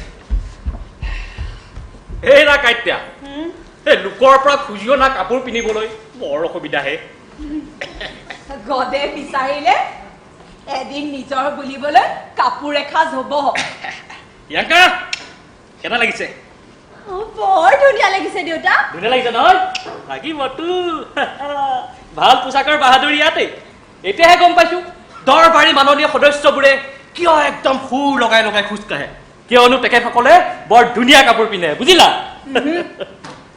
তেওঁলোক দৰবাৰীৰ কাৰণে তেনেকৈ খোজ কাঢ়ে দৰবাৰী খোজ ৰাজকীয় খোজ তেওঁলোকে ঘৰৰ দেৱালত একদম ডাঙৰ ডাঙৰ আইনা লগাই লয় একদম আগৰ আইনাৰ আগত এনেকে ৰৈ একদম নিজকে চাই থাকে হেৰি নহয় এই পোচাক ভাই কাপোৰযোৰ পিন্ধিছো বুলি তেখেতে কৈ নুফুৰেতো কলে কওক দিয়া তাতেনো কি আহে যায় হয় দিয়া এই কথা এটা মনত পৰিল শুনা প্ৰিয়ংকা তুমি শুনিবা কোৱা দেউতা এবাৰ কি হ'ল গম পোৱা মোৰ লগৰ এজন প্ৰথম নগৰপালিকালৈ গৈছে আৰু বেলেগৰ কাপোৰ পিন্ধি গৈছে দেই গৈছে প্ৰথম তাৰপিছত তাক এনেকুৱা বেয়াকৈ তাক তিৰস্কাৰ কৰিছে নহয় সি যেতিয়া বহিব লৈছিলে তাক কৈছে চাবা ভালকৈ বহিবা নহ'লেতো ফাটিব পাৰে এইখন মানে গম পাইছনে ধুলিয়ে লাগি আছে জোতা কি পিন্ধিবা এইযোৰ কি বেয়া দেখিছা এইযোৰ পিন্ধি যাবা মোৰ নাক কাণ কাটিবা দেখিছো কিয় তুমি জোতাযোৰ যোগাৰ কৰিব নোৱাৰিলা কালি মই কোৱা নাই সেইকাৰণে নকৰিলে হেৰা আজি এমাহৰ পৰা বহিবলৈ সময় পোৱা নাই তুমি আকৌ জোতাৰ কথা কৈছা হা ক'ৰ পৰানো জোতা ঠিক কৰিম আৰু মই সেই বুলি মই তোমাক এইযোৰ জোতা পিন্ধি যাবলৈ দিব নোৱাৰো দেই। হ'ব দিয়াচোন আৰু প্ৰিয়ংকা যা পাদুৰি খুৰা ঘৰৰ পৰা জোতা এযোৰ লৈ আগৈ যা। গৈছো মা। যা মানুহটো যে আৰু হ'ব দিয়া এযোৰকে পিন্ধি যাম আৰু নোৱাৰা বুলি কৈছো মই এই ধৰ্মপাল মানুহজনীৰ পৰা যে মোক বচাই ৰাখা আৰু আজি ৰাতিপুৱাৰ পৰা তোমাক কিমান প্ৰে কৰিছো। তুমি আজিহে প্ৰে কৰিছা, মই সদায় কৰো তোমাৰ সিদ্ধিৰ বাবে। হয়নে? তুমি আৰু মোৰ কাৰণে প্ৰে কৰা নহয়নো কি? সেইকাৰণে হ'বলা সেইদিনা এই ঘড়ীৰ সা সঁজুলিখিনি নি এই খিৰিকীৰ বাহিৰে দলিয়াই পেলাইছিলা ন? সেইটো বেলেগ কথা, কিন্তু হৃদয়ৰ পৰা বিচাৰিছিলো তুমি সফল হোৱা। এতিয়া সঁচাকৈ মই তোমাক বৰ দুখ দিছো ন? আচলতে মোৰ পৰা কোনেও সুখেই নাপালে। তুমিনো নিজে কি সুখ ভোগ কৰিছা? দিনে ৰাতি কেৱল কাম কাম কাম, কামৰ মাজত সমস্ত যৌৱনক একাকাৰ কৰি পেলালে। বাদ দিয়া সেইবোৰ।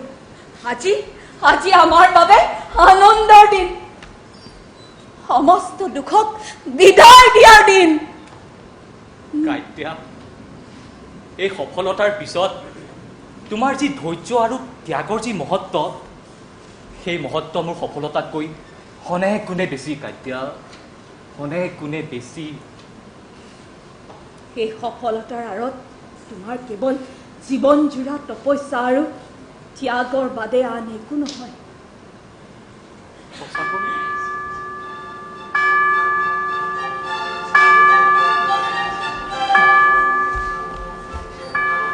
আগতেতো এনেকৈ বজা নাছিল। জেকব গৈ পালে বোধ হয়, ৰজাৰ সৰগতে ঘড়ীটো বাজিবলৈ আৰম্ভ কৰিলে।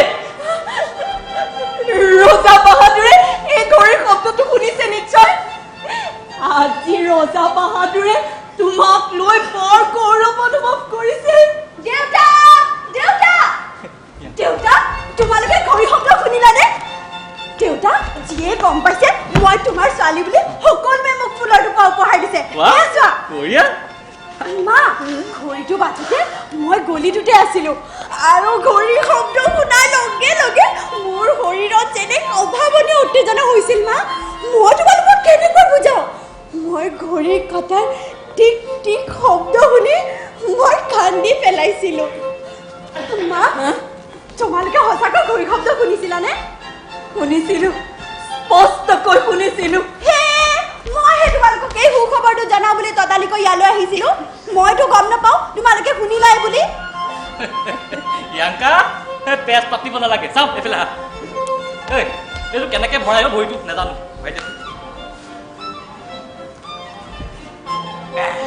এইটো বাৰু ঘড়ী মেকানিক হানুছৰ ঘৰ হয়নে?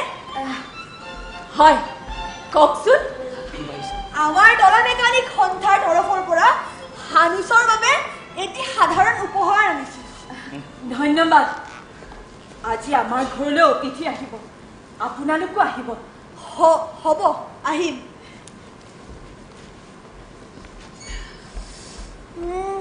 হানুছ, এটা কথা কোৱাচোন, ঘড়ীটোৰ ভিতৰত থকা মানুহজন ভাগৰি নাযাবনে? ঘড়ীটোৰ ভিতৰত কোনো নাথাকে। ঘড়ীটোৰ ভিতৰত কোনো নাই যদি চলিছে কেনেকৈ? নিজে নিজে। মোক বুৰ্বক বনাব আহিছা? মই জানো ইয়াৰ ভিতৰত এজন মানুহ আছে, দিনৰ দিনটো ভিতৰত সোমাই থাকে আৰু ৰাতি ওলাই আহে। ভুল ভাবিছা, ভিতৰত কোনো মানুহ নাথাকে। তাত দাঁত লগোৱা ডাঙৰ ডাঙৰ চকা লগোৱা আছে, সেইবোৰ যদি এবাৰ চলাই দিয়া হয় বাছ চলি থাকে আৰু। নোকোৱা নাই দিয়া, তুমি ভালে কুশলে থাকা, সেয়াই মোৰ প্ৰাৰ্থনা। বাৰু হানুছ, মই আহিও থাকো। ঠিক আছে, হ'ব।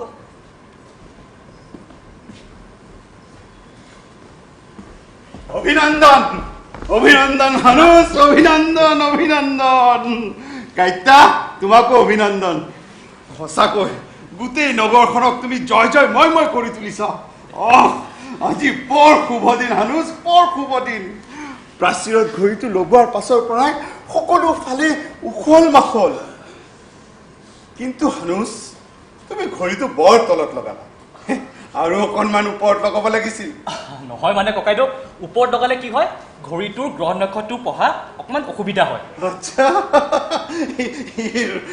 চলি থাকিবতো চলিটো থাকিব পাৰে লাগে কিন্তু মানে মানুহৰ সৃষ্টিহে হ'ব কাইতিয়া এইটো লোৱা আজি তোমালোকৰ বাবে বৰ আনন্দৰ দিন আজি তোমালোকৰ ঘৰত আলহী আহিব গতিকে খালী হাতে থকাটো উচিত নহয় আপোনাৰ ধাৰবোৰ যে কেনেকৈ পৰিশোধ কৰিম সেইবোৰ হ'ব হানুচ তোমাৰ আৱিষ্কাৰে মুখৰিত কৰিলে আমাৰ নগৰখন কিন্তু তোমাৰ সৃষ্টিয়ে বাদৰীসকলৰ মাজত এক বাক বিতণ্ডাৰো সৃষ্টি কৰিছে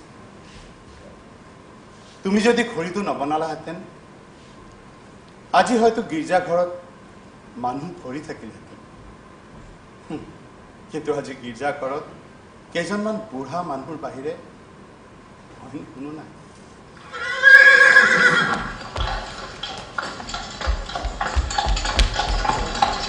কি হৈছে ইয়াংকা বৰ সুন্দৰকৈ সজোৱা এখন ঘোঁৰা গাড়ী আহিছে মা হানুজ এইখন চাগে তোমাৰ বাবেই আহিছে মোৰ কাৰণে মোক নোৱাৰো কি ঘোঁৰা গাড়ী পঠিয়াব হা ৱাহ ইমান সুন্দৰ লগত দুজন চন্তুৰীও আছে দেউতা তুমি চাগে এখনতে উঠি যাবা নহয় জানো আজিকালি নগৰপালিকাৰ বৰ অতপালি নোহোৱা যেন লাগিছে সকলো কথাতে অধিকাৰ বজাই ৰাখিবৰ চেষ্টা কৰিছে তোমাক সহায় কৰাৰ দোহাই দি নিজে ঘড়ীৰ মালিক হ'ব খুজিছে সোধপোছ নকৰাকৈ বাছ লগাই পেলালে ঘড়ীটো নগৰপালিকাৰ মুখ্য দুৱাৰত কেইজনমানেতো এয়া ভৱিষ্যতৰ বাবে কিনা বেচাৰ দাম দৰো ঠিক কৰি ফুৰিছে শুনা হানুচ তোমাক যদি মহাৰাজে এই বিষয়ে কিবা সোধে তুমি একো নাজানো বুলি ক'বা আপুনি যিহকে ভাল দেখে সেয়ে হ'ব মহাৰাজ হ'ব বাৰু ককাইদেউ ঘোঁৰা গাড়ীখনৰ পৰা আমাৰ এইফালে কোনোবা এজন নামি আহিছে লগত এটা লাঠিও আছে তুমি কিন্তু পাদৰীসকলে বেয়া পোৱা একো কামে নকৰিবা আৰু নকবা হানুজ তলা মেকানিক ইয়াতে থাকেনে হয় মই হানুচ আপুনি হানুজ মোৰ সশ্ৰদ্ধ অভিনন্দন গ্ৰহণ কৰক ধন্যবাদ মই নগৰপালিকাৰ তৰফৰ পৰা আপোনাক লৈ যাবলৈ আহিছোঁ আপুনি সাজু হৈ আছে চাগে সাজু হৈ আছে ন আহক তেন্তে বলো হানুজ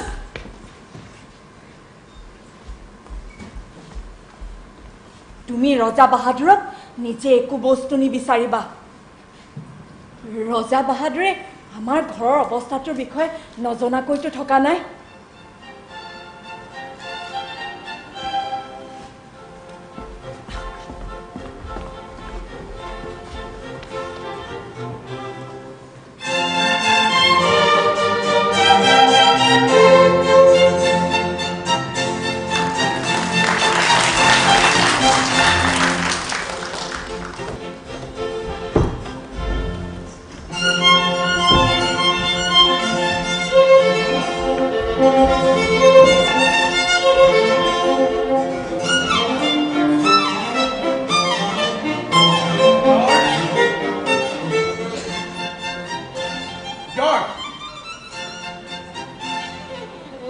সকলো যাযোগাৰ ঠিকে আছেতো ঘড়ীৰ খবৰটো বিস্তাৰিত হোৱাৰ পিছৰে পৰা মানুহবোৰ দূৰ দূৰণিৰ পৰা অহা আৰম্ভ কৰিছে বাহিৰৰ পৰা অহা মানুহৰ সংখ্যা হাজাৰতকৈ কম নহ'ব আচ্ছা হানুচৰ বাবে গাড়ী পঠিওৱা হ'ল কেতিয়াবাই পঠালো বাহিৰত ভিৰটো ক্ৰমাৎ বাঢ়ি গৈছে ৰজা বাহাদুৰ আহিলে বোধ হয় বোলা বোলা তথাপিকে তালৈ বোলা নহয় নহয় ৰজা বাহাদুৰ নহয় হানুচে হানুচ বাহিৰত অসংখ্য ভিৰ আচ্ছা যিসকল শিল্পীক ৰজা বাহাদুৰক আদৰ সম্ভাষণ জনাবলৈ ইয়ালৈ নিমন্ত্ৰণ কৰা হৈছিল তেওঁলোকক এই কথাটো বুজাই দিয়া হৈছেনে যে ৰজা বাহাদুৰ নোযোৱা পৰ্যন্ত তেওঁলোক তাতেই থিয় হৈ থাকিব লাগিব সকলোকে বুজাই দিয়া হৈছে ধন্যবাদ অভিনন্দন হানুচ ধন্যবাদ ধন্যবাদ অভিনন্দন হানুচ ধন্যবাদ অভিনন্দন হানুচ ধন্যবাদ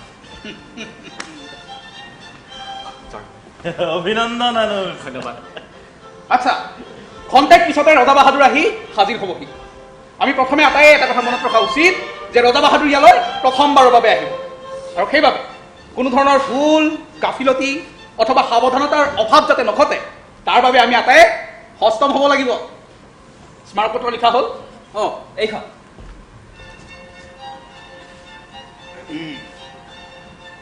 বেছ প্ৰথমে ৰজা বাহাদুৰক আদৰণি জনাব এই ঘোষাক তাৰপিছত স্মাৰকপত্ৰখন তামৰে প্ৰদান কৰিব ধন্যবাদ আৰু এইখিনিতে আমি আমাৰ প্ৰতিনিধি বৰ্ধিতকৰণৰ প্ৰস্তাৱটো ৰজা বাহাদুৰৰ আগত ৰাখিম আনুজ তোমাক ৰজা বাহাদুৰে কিবা কথা সুধিব পাৰে তুমি পোনে পোনে উত্তৰ দিবা ভয় খোৱাৰ কোনো কাৰণ নাই কিবা নোৱাৰিলে মোৰ ফালে চাবা মই উত্তৰ দিম জৰ্জ তুমি এইফালে আহা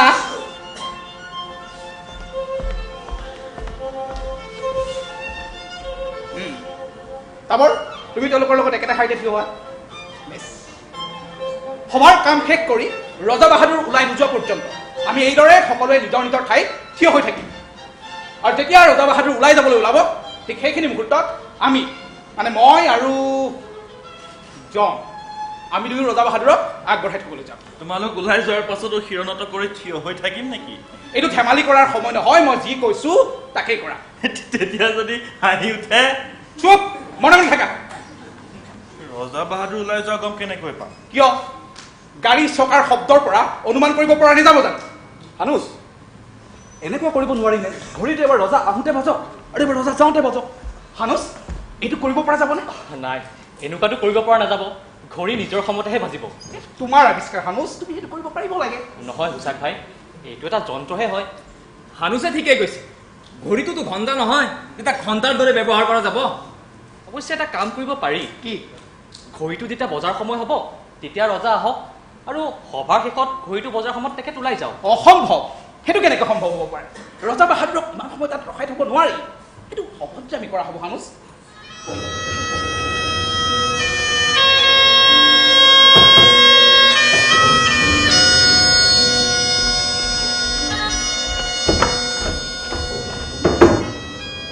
মানুহজন ক'ত যিজনে ঘড়ী বনাইছে মহাৰাজৰ জয় হওক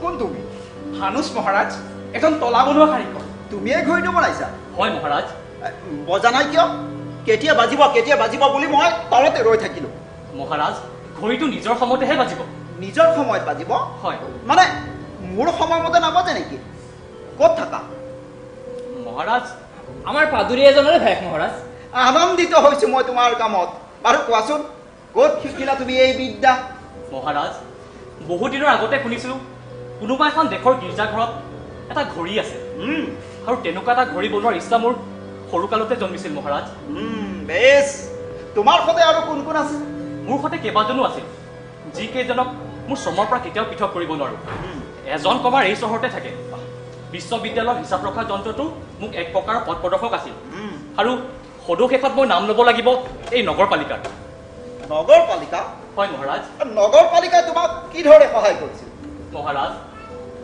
মোৰ অৱস্থাটো চাগে আপোনাৰ অবিদিত নহয় ঘড়ী বনোৱাটো মোৰ পক্ষে সম্ভৱপৰেই নাছিল যেতিয়াৰ পৰা ঘড়ী বনোৱাটো আৰম্ভ কৰিলোঁ তেতিয়াৰ পৰাই মোৰ ঘৰৰ অৱস্থা একেবাৰে বেয়াৰ ফালে গ'ল ঘৰৰ অৱস্থা একেবাৰে বেয়াৰ ফালে যোৱাত মোৰ ঘড়ী বনোৱা কামটো একেবাৰে বন্ধ হোৱাৰ নিচিনাই হ'ল সেই সময়ত নগৰপালিকা আহি মোক সহায় কৰিবলৈ আগবাঢ়ি আহিল আজি 5 বছৰে মোক নগৰপালিকাই বিত্তীয় সাহায্য প্ৰদান কৰি আহিছে মহাৰাজ মোৰ পৰা সহায় নিবিচাৰিলা কিয় ইমান ওপৰলৈ যোৱাৰ পথ বিচাৰি পোৱা নাছিলোঁ মহাৰাজ মোৰ পৰা বিচাৰিলে হয়তো লগাতকৈ বেছি দিলোহেঁতেন বাৰু এটা কথা কোৱাচোন এই ঘড়ীটো ভাল এনে সেইখন দেশৰ ঘড়ীটো ভাল মহাৰাজ মোৰ ঘড়ীটোত আপুনি সময়ৰ লগতে গ্ৰহ নক্ষত্ৰ চাব পাৰিব কিমান বছৰ লাগিল বাৰু তোমাক সেই ঘড়ীটো সাজোতে মহাৰাজ বহুত বছৰ লাগিল কমেও 17 বছৰ কম নহ'ব 17 বছৰ তাৰমানে এই 17 বছৰে মই কথাটোৰ ঘূ নাপালো মহাৰাজ মই ঘড়ীটো হৈ উঠেই নে নুঠেই মোৰ নিজৰে সন্দেহ আছিল বাৰু বাদ দিয়া সেইবোৰ আকৌ যদি তোমাক দ্বিতীয় এটা ঘড়ী বনাবলৈ কোৱা হয় তেনেহ'লে 17 বছৰে লাগিব নেকি নালাগিব মহাৰাজ কিয়নো এতিয়া ঘড়ী আঁতিগুৰি সকলো জানিব পৰা গৈছে গতিকে 2-3 বছৰ ভিতৰতো হৈ যাব পাৰে এইটোতকৈ ভাল হ'বনে হ'ব মহাৰাজ প্ৰথমটোতকৈ দ্বিতীয়টো বনোৱাৰ চেষ্টা নিশ্চয় থাকিব বেছ বাৰু দ্বিতীয়টো ঘড়ী যদি বনোৱা হয় তেতিয়াহ'লে ক'ত লগোৱা যাব সেইটো মহাৰাজৰ ইচ্ছাৰ ওপৰত নিৰ্ভৰ কৰিব ঘড়ীটো ইয়াত লগাওঁতে তোমালোকেতো মোক কোনো কথাই নুসুধিলা কিয় বাৰু আচলতে মহাৰাজক আদৰ সম্ভাষণ জনাবলৈকে ঘড়ীটো ইয়াত লগাৰ ধৃষ্টতা কৰা হয় এতিয়া মহাৰাজৰ ইচ্ছা অনুযায়ী ইয়াক স্থানান্তৰিত কৰিব পাৰিব হয় মহাৰাজ স্থানান্তৰিত কৰিব নালাগে মোৰ ৰাজ্যৰ ভিতৰত এই ঠাইখনেই হৈছে কেন্দ্ৰবিন্দু বেহা বেপাৰৰ বাবে বহু ব্যৱসায় ইয়াত সমাগম ঘটে তাৰ প্ৰতি লক্ষ্য ৰাখিয়েই ঘড়ীটো মই ইয়াত ৰখাটোকেই সন্মতি প্ৰকাশ কৰিম এয়া আপোনাৰ মহানুভৱতা মহাৰাজ কিবা ক'বা আপোনাৰ অনুমতি পালে অনুমতি দিয়া হ'ল ঘড়ীটো ইয়াত লগোৱাৰে পিছত ইয়ালৈ হাজাৰ বিজাৰ মানুহৰ সমাগম হ'ব ইয়াৰ প্ৰতি লক্ষ্য ৰাখি ইয়াত আমোদ কৰ লগালে ভাল হ'ব নেকি মহাৰাজ ইফালে আমাৰ ৰাজ্যৰ ৰাজহ বাঢ়িব যুক্তিযুক্ত মতামত বিবেচনা কৰা যাব আৰু কিবা মহাৰাজ কি আৰ্জি তোমাৰ মহাৰাজ ব্যৱসায় হৈছে এখন দেশৰ অৰ্থনীতি কিছুমান ব্যৱসায়িক সমস্যাই দেখা দিয়াৰ সময়ত আপোনাক অৱগত কৰিবলৈ বিভিন্ন ধৰণৰ অসুবিধাৰ সন্মুখীন হয় তেনে ক্ষেত্ৰত দৰবাৰৰ পৰা প্ৰতিনিধি ৰাখিবলৈ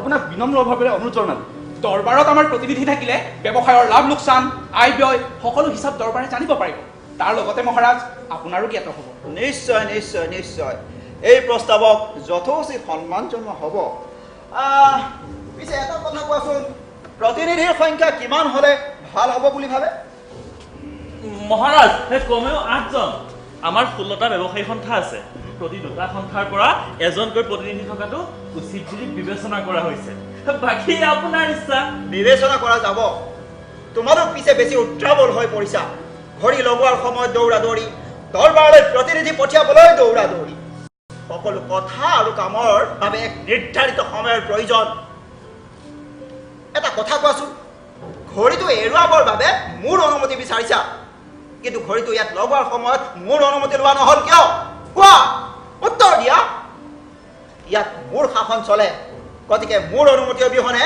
কোনো কামেই ইয়াত হ'ব নোৱাৰিব কথাটো ভৱিষ্যতৰ বাবে আটাই মনত ৰাখিব বুলি মই ধৰি লৈছোঁ ইয়াৰ অন্যথা ভীষণ শাস্তি প্ৰদান কৰা হ'ব কাৰ এনে সাধ্য মহাৰাজ আপোনাৰ আদেশ উলংঘন কৰাৰ বাৰু এটা কথা কোৱাচোন ঘড়ীটো তুমি কি ভাবি বনাইছিলা মহাৰাজ আপোনাৰ গৌৰৱ বাহক আৰু আমাৰ ৰাজধানীৰ সৌন্দৰ্যবৰ্ধন হওক বুলিয়ে ঘড়ীটো বনোৱা হৈছে মহাৰাজ শুনি সুখী হ'লো এওঁক 1000 সোণৰ মুদ্ৰা উপহাৰ হিচাপে দিয়া হওক লগতে এটি মাহিলী পেঞ্চনৰ ব্যৱস্থা কৰি দিয়া হওক যাতে ঘড়ীটো সময়মতে চোৱা চিতা কৰিব পাৰে ধন্যবাদ মহাৰাজ আৰু আজি মই গৌৰৱেৰে ঘোষণা কৰিলোঁ এই কাৰিকৰক আজিৰ পৰা ৰাজকীয় মৰ্যাদা প্ৰদান কৰা হ'ল তোমালোকৰ এজন প্ৰতিনিধি আজিৰ পৰাই হ'ল এয়া আপোনাৰ দয়া মহাৰাজ আপোনাৰ দয়াতে ঘড়ীটো নগৰপালিকাত থকাৰ অনুমতি পোৱা হ'ল ই আমাৰ বাবে গৌৰৱৰ বিষয় মহাৰাজ হয় মহাৰাজ এতিয়া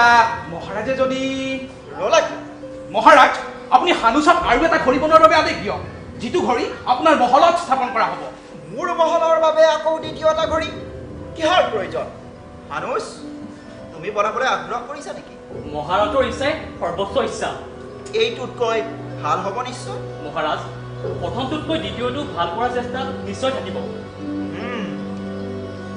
প্ৰথমটোতকৈ দ্বিতীয়টো ভাল দ্বিতীয়টোতকৈ তৃতীয়টো ভাল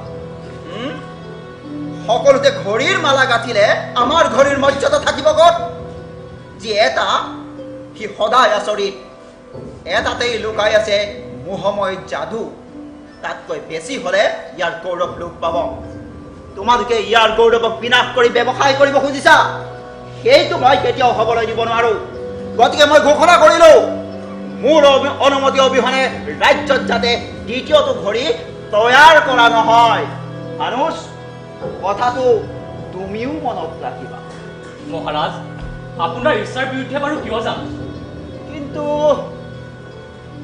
যি মানুহে 17 বছৰ লুকাই থাকি মনে মনে কাম কৰিব পাৰে গোপনে কিবা এটা কৰি পেলোৱাটো কোনো অসম্ভৱ কথা নহয় গতিকে চিৰজীৱন যাতে দ্বিতীয় এটা ঘড়ী তৈয়াৰ কৰি উলিয়াব নোৱাৰা তাৰ বাবে হানুচ তুমি তোমাৰ চকুৰ পোহৰ তোমাৰ ৰজাক দান কৰা। মহাৰাজ মোক জীয়াই জীয়াই মাৰি পেলাক মহাৰাজ, মোক জীয়াই জীয়াই খবৰ দিয়ক, তথাপিও এনে নিৰ্দয় প্ৰতিদান নল'ব মহাৰাজ। চন্তৰী মহাৰাজ মহাৰাজ মহাৰাজ মোক জীয়াই জীয়াই খবৰ দিয়ক, মোক এনে নিৰ্দয় প্ৰতিদান নল'ব মহাৰাজ। হানুচক দৰবাৰী মৰ্যাদাৰে ব্যৱহাৰ কৰা। মনত ৰাখিবা, হানুচ আজিৰ পৰা এজন ৰাজ বিষয়া।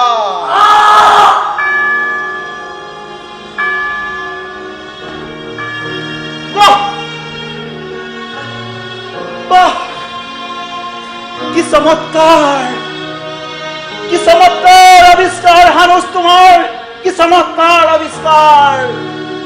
ধন্যবাদ হানুচ, ধন্যবাদ তোমাক। কিন্তু হানুচ, এনে চমৎকাৰ বস্তু কেৱল এটাহে থাকিব পাৰে, দুটা নহয়।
হানুচ এতিয়াও আহি পোৱা নাই? আহি পাব এতিয়া। তোমালোকৰ বাবে এটা ভাল খবৰ কঢ়িয়াই আনিছো। ভাল খবৰ? কি ভাল খবৰ? তোলাৰ পৰা সদাগৰ এজন আহিছে আৰু তেওঁ বিচাৰিছে তেওঁলোকৰ নগৰপালিকাৰ বাবে হানুচে এটা ঘড়ী বনাব লাগে। সেইটো কি ভাল খবৰ? কথাটো শেষ কৰি শুনাচোন। জনা আছে আপুনি কি কব। হানুচে চকুৰেহে নেদেখে, অন্ধ। হাত দুখনটো অন্ধ হৈ যোৱা নাই। এবাৰ এটাৰ লগত চকুহাল গ'ল, এতিয়া দেখিছো জীৱনটোও যাব। সেইটো মহাৰাজৰ আদেশ নাছিল কাত্যা, সেইটো আছিল ষড়যন্ত্ৰ মাথোহে। এইটো ষড়যন্ত্ৰই হওক বা অন্য কিবা। কিমানবাৰ কৈছিলো হানুচক, হানুচ আমি যিমান পানীৰ মানুহ সিমানত থকা উচিত, কিন্তু নুশুনিলে। তুমি কথাটো এবাৰ ভালদৰে ভাবি চোৱাচোন। এবাৰ হানুচ এতিয়া যি নৰক যন্ত্ৰণা ভোগ কৰি আছে, তাৰ পৰা যদি তাক আমি উলিয়াই নানো, সি হয়তো এদিন আমাৰ পৰা হেৰাই যাব। মই নিৰুপায়, মই কৰো কি? সেইকাৰণে আজিলৈকে 3 বাৰ। কি ৰৈ গল কিয়? নকয় কিয়? প্ৰিয়ংকাই কোৱা নাই জানো? আজিলৈকেতো আপোনালোকে মোক কোনো কথাই নকয়। তেন্তে শুনা, হানুচে নগৰপালিকাৰ ফালে গলে সি ঘড়ীটোক আক্ৰমণ কৰে, কেতিয়াবা লাঠিৰে নয়তো কেতিয়াবা শিলেৰে।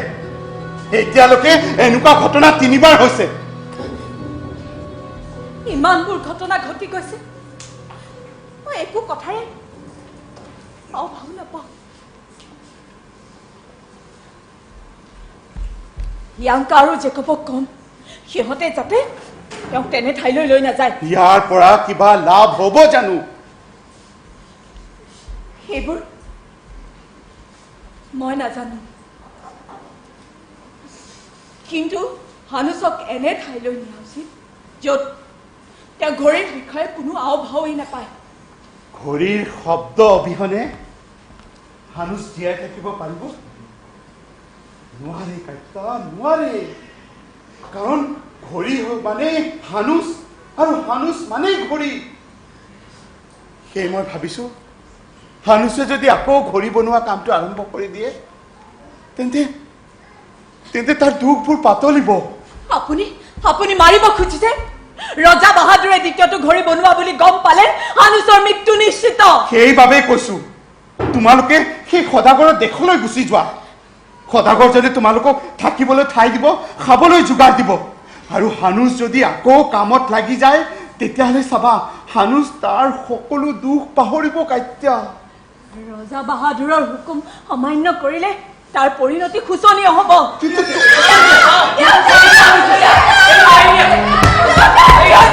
হানুছ কোৱা এক্সিডেণ্ট হৈছে। হানুছ বেছি জখম হৈছে নেকি? নাই নাই, চিন্তা কৰিবলৈ একো নাই, সাধাৰণকৈ অলপ জখম হৈছে। তোমালোকে কি কৰি আছিলা? আমি বাগিচাখন পাৰ হ'ব লওঁতে ৰজাৰ ঘোঁৰা গাড়ীখন আহিল। ৰজাৰ ঘোঁৰা গাড়ীখন অহা বুলি জানি হানুছ খুৱাই মোৰ হাতৰ পৰা নিজৰ হাতখন আঁতৰাই ঘোঁৰা গাড়ীখন জঁপিয়াই পৰিল। ইয়ানকে ৰাখিব চেষ্টা কৰি ৰাখিব নোৱাৰিলে। ৰ'ব, মই খুৰাক লৈ আহোঁ। যোৱা সোনকালে।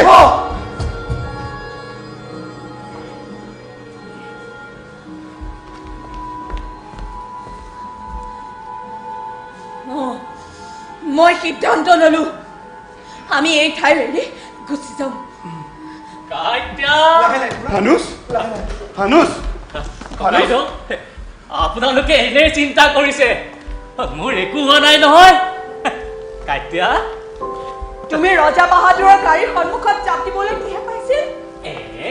গাড়ীৱালাবোৰে যেনেকৈ তেনেকৈ গাড়ী চলাই নহয়, আৰু শৰ্মাতৰ গাড়ীখন সেইফালেদি আহিব বুলি মইনো কেনেকৈ জানো? মইতো অন্ধ। তোমাৰ যদি বিশ্বাস হোৱা নাই, এই ইয়াংকাকে সোধা। হ'ব হ'ব, ইয়াতে বহি লোৱা। বহা। কাইতিয়া, তুমি খং কৰিছা কিয়নো? মই অন্ধ হলেও তোমাৰ মনটো কিন্তু মই ঠিক অনুমান কৰিব পাৰো। যেতিয়া তোমাৰ খং উঠে, তোমাৰ কপালৰ ৰেখাবোৰ খোজ খাই যোৱাটো মই ঠিক অনুভৱ কৰিব পাৰো, বুজিলা? তুমি মোক প্ৰতাৰণা কৰিছা। মই আকৌ তোমাক কিয় প্ৰতাৰণা কৰিম? তুমি ৰজা বাহাদুৰৰ গাড়ীৰ সন্মুখত জাপ দি আত্মহত্যা কৰিবলৈ চেষ্টা কৰা নাছিলা? কোৱা, ৰৈ গলা কিয়? আচৰিত কথা কি জানানে কাইত্যা? কেতিয়াবা মোৰ এনেকুৱা লাগে মই যেন এটা জীয়া মৰাশ। যেতিয়া সেই ঘড়ীটোৰ প্ৰতিধ্বনি মোৰ বুকুত বাজে, তেতিয়া এনেকুৱা লাগে কোনোবাই যে মোক ইটিকিং কৰিছে, তিৰস্কাৰ কৰিছে মোক কাইত্যা। বলা বলা হানুছ, বলা। নাই নাই, ভিতৰত বল। মোৰ একো হোৱা নাই, মই ঠিকেই আছো কাইত্যা, মোৰ একো হোৱা নাই। নাই নাই, বলা বলা, বিশ্বাস কৰা। নাই, ব'ল খুৰা, ভিতৰলৈ ব'ল। তোমালোকে মিছা কথা কিয় চিন্তা কৰিছা? জেকব, তুমি ইহুদী নিবাসলৈ যোৱা। তাত এজন সদাগৰ আছে, তেওঁক লগ কৰাগৈ। কিয়? কিবা অঘটন ঘটিছে নেকি? তাত গ'লে তুমি সকলো গম পাবা। যোৱা। ঠিক আছে, মই বাৰু তালৈকে যাওঁ।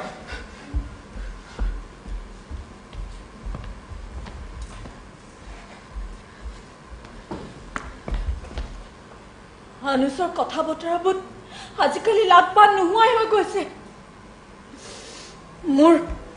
মোৰ ভয়ে হৈছে। জেকব ক'ত? জেকব জেকব, তাক সদাগৰক লগ কৰিব পঠাইছো।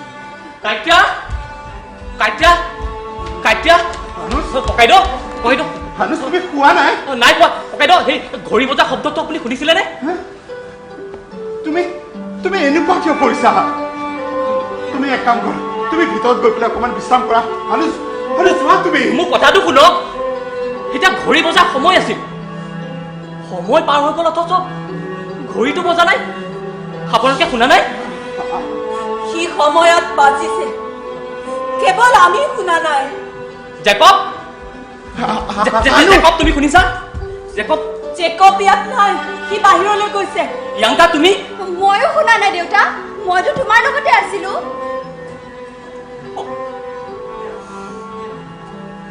তাৰমানে কি আমি কোনেও শুনা নাই? ঘড়ীটো বন্ধ হৈ গ'ল নেকি? বন্ধ হৈছে, ভালেই হৈছে। তুমিতো তাকে বিচাৰিছিলা। এৰা, মোৰ দৰে সিও মৰিল। মই ভাবিছিলো মোৰ মৃত্যুৰ পৰ্যন্ত ঘড়ীটো চলি থাকিব। নাই, এতিয়া এইবোৰ নাই। জেকব, জেকব, তুমি এতিয়া ঘড়ীটো চলাই যোৱা। জেকব, হানুচ, হয়, হানুচক মুখ্য বিষয়ে মাতি পঠিয়াইছে। কিয়? ঘড়ীটো বেয়া হৈছে, বোধহয় সেইবাবে। ঘড়ী বেয়া হৈছে, কিন্তু মই এতিয়া কি কৰিব পাৰো? এতিয়া আপুনি মোৰ সৈতে বলক। তেখেতে জানিব বিচাৰিছে যে ঘড়ীটো কিয় বন্ধ হ'ল। ঘড়ীটো কিয় বেয়া হৈছে মই আকৌ কেনেকৈ জানিম? বোধহয় ঘড়ীটোৰ ভিতৰত কিবা এটা অঘটন ঘটিছে। সেইটো আপুনি জানিব। সম্ৰাটে বিচাৰিছে আপুনি ঘড়ীটো সোনকালে ঠিক কৰি দিয়ক। মোৰ আটাইতকৈ শক্তিশালী যন্ত্ৰটো আছিল মোৰ এই চকুযোৰ। ইয়াৰ অবিহনে কিবা এটা কৰাটো মোৰ কাৰণে অসম্ভৱ। মনত ৰাখিব, সম্ৰাটে অসন্তুষ্ট কৰা মানে কি হ'ব পাৰে। মোৰে ঘড়ী আৰু তোমালোকে তাৰ ওচৰলৈ মোকেই টানি নিবা? এতিয়া সেইটো আপোনাৰ ঘড়ী হৈ থকা নাই, সেইটো ৰাজ্যৰ ঘড়ী, সেইটো ৰজাৰ ঘড়ী। এৰা, মই মোৰ স্থিতি পাহৰি গৈছিল। আপোনাৰ লগৰজন ক'ত গ'ল, যিজনে আপোনাক সহায় কৰিছিল? তেওঁৰ আৰু প্ৰয়োজন নাই। ব'লক।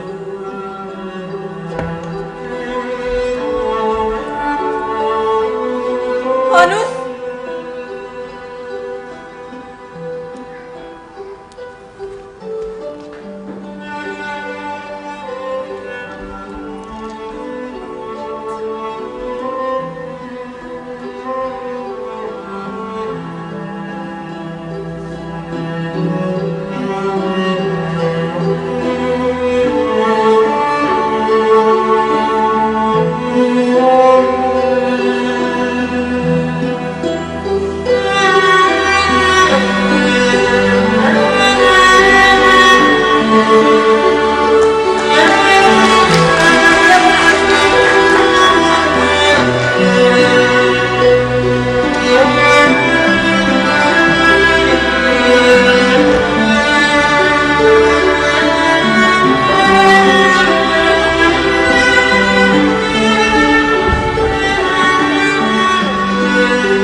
ঘড়ীটো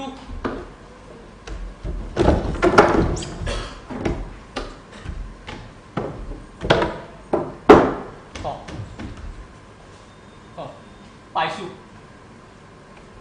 এইটো কি? ঘড়ীৰ অংশই হয়। ইয়াত এটা ডাঙৰ চকা থাকিব লাগিছে। পাইছো, নিথৰ হৈ ৰৈ আছে। বুঢ়াডালো পাইছো। পেণ্ডুলামটো কোনফালে আছে জানো? জেকব থকা হলে ইমান পৰে ঘড়ীটো হৈ গ'ল হয়। নাই নাই, মোক ঘড়ীটোৰ কথা আৰু মোক কি সম্পৰ্ক?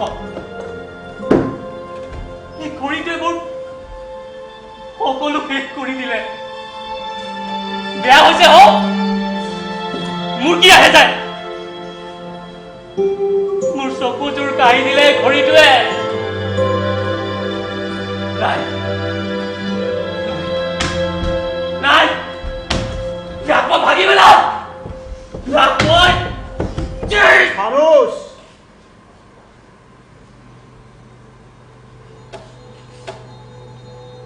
তোমাৰ চাগে ঘড়ীটোৰ ওপৰত খং উঠিছে নহয়? যাৰ প্ৰতি মায়ামোহ বেছি তাৰ প্ৰতি খঙো উঠে বেছি। মোৰ চকুহাল তোমাক দিব পৰা হলে ইমান এটা সুন্দৰ আচৰিত বস্তুৰ সৃষ্টি কৰিলা তুমি। তোমাকহে চকুৰ প্ৰয়োজন, মোক কি? কোন তুমি? মোক তুমি চিনি নাপাবা। যিদিনাখন ঘড়ীটোতো ইয়াত লগোৱা হৈছিল সেইদিনাও মই তোমাৰ লগতেই আছিলোঁ। কিমান যে ভাল লাগিছিল, নিজেই চলে নিজেই বাজে।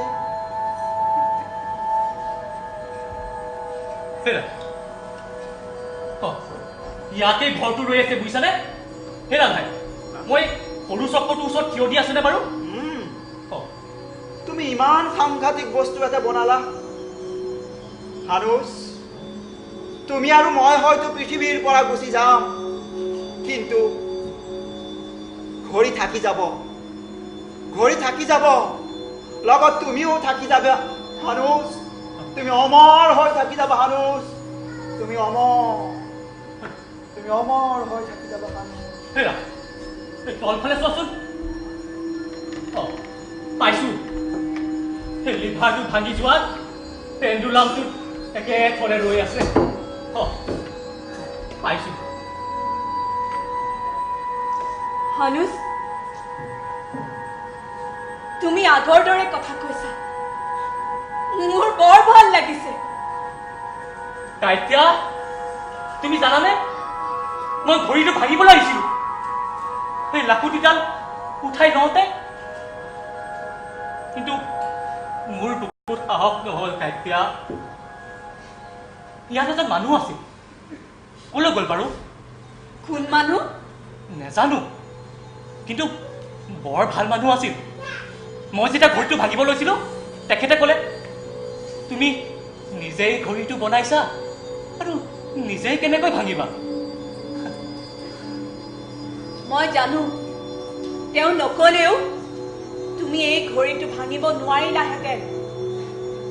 কাইতিয়া, তুমি গম পাইছানে? মোৰ চকুৰ আগত যেন ঘড়ীবোৰ প্ৰতিটো অংশই একেবাৰে ভাহি উঠিছে। এতিয়া যেন মই ঘড়ীটোৰ এটা অংশ দেখিবলৈ পাইছো। কাইতিয়া, এটা অংশ দেখিবলৈ পাইছো। কাইতিয়া, কাইতিয়া, কাইতিয়া,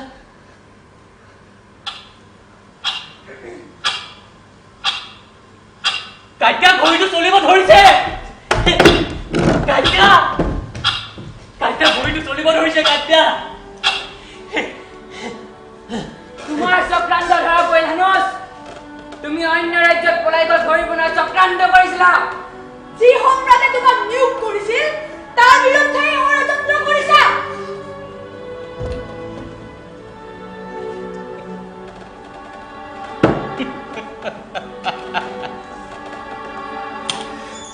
মহাৰাজে যি শাস্তি দিয়ে দিয়ক, মোৰ কোনো সংশয় নাই। ঘড়ী বনোৱা মানুহজনক অন্ধ কৰি দিব পাৰে আৰু মৃত্যুদণ্ডও দিব পাৰে, নতুবা যি দুখন হাতেৰে ঘড়ী বনাইছিলো সেই দুখন হাত কাটি পংগু কৰি পেলাব পাৰে। কিন্তু সত্য কথাটো হ'ল জেকব ইয়াৰ পৰা গুচি যোৱাটো, আৰু জেকবে লৈ গৈছে ঘড়ী বনোৱাৰ সকলো সূত্ৰ, যি সূত্ৰই পৰাভূত কৰিব সকলো ষড়যন্ত্ৰ। ঘড়ী আকৌ হব, মহাপ্ৰতিবন্ধক সৃষ্টি কৰিলেও আকৌ ঘড়ী হব, এটাৰ পিছত দুটা, দুটাৰ পিছত তিনিটা, এনেকৈ 100,000 আৰু বিশ্বব্যাপী ঘড়ীৰ এক ৰাজত্ব হব, আৰু তাত ৰাজত্ব কৰিমেই হানুচে। যি ক'ব লগা আছে ৰজাৰ ওচৰত ক'বগৈ এতিয়া বলা কাইটা মোৰ এই দীঘলীয়া জীৱন যাত্ৰাৰ পৰিসমাপ্তি ঘটিল তুমি আৰু চিন্তা নকৰিবা কিয়নো সময়ে কথা কৈছে টিক টিক টিক টিক কৈ ঘড়ী চলিবলৈ আৰম্ভ কৰিছে কাইটা ঘড়ী চলিবলৈ আৰম্ভ কৰিছে সেই জীৱন যাত্ৰাৰ শেষ পথছোৱা মই আগ্ৰহেৰে অতিক্ৰম কৰি তোমালোকে মোক যলৈ মন যায় লৈ যোৱা মই তোমালোকৰ লগত হাঁহি হাঁহি যাম কিয়নো ঘড়ী আৰু কেতিয়াও বন্ধ নহয়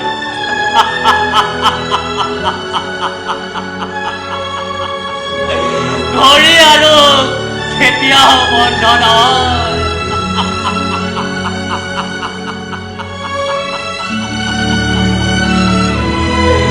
ঘড়ী আৰু কেতিয়াও বন্ধ নহয়